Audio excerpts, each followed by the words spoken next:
លំហាត់នេះយើងអាចធ្វើតាមពីរបែបយើងយកវាទៅលើកទៅជាការ៉េសិន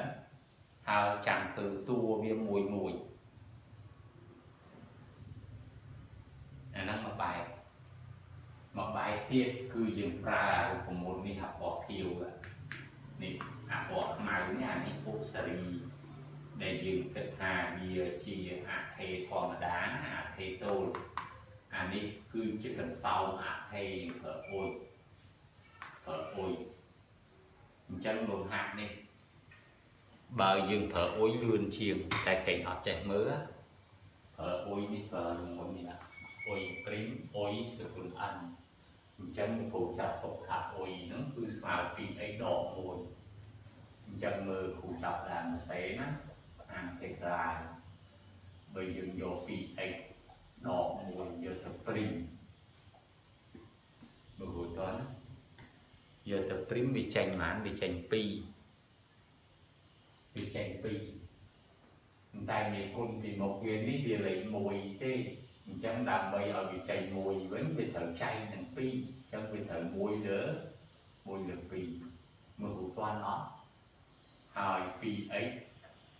ដក1ទាំងអស់នេះស្វ័យគុណ2ហើយ dx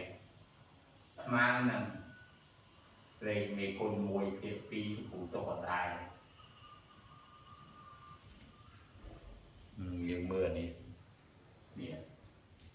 វាចូលលេខគេអុយព្រីមអុយស្ទើរគុណអាន dx អញ្ចឹងវាចេញមករូបមន្តរបស់វាចេញមកគឺគុណជាមួយនឹង1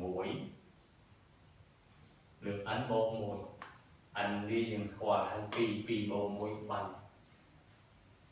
ហើយអុយគឺ 2x ដក1ហើយស្វ័យគុណ n បូក1គឺបានហើយបូកនឹងអក្សរអីគេ c ជារបស់ r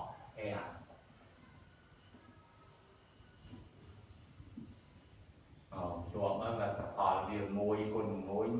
1អានេះគេបែង2គុណ3វាចេញ6ហើយ 2x ដក1ស្វ័យគុណ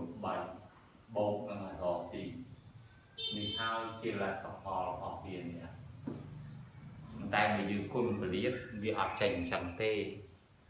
វាចេញអាប៉ាត់បាយតែវាត្រូវដូចគ្នាគ្រូក៏ប្រាប់ថាលំហាត់ពេល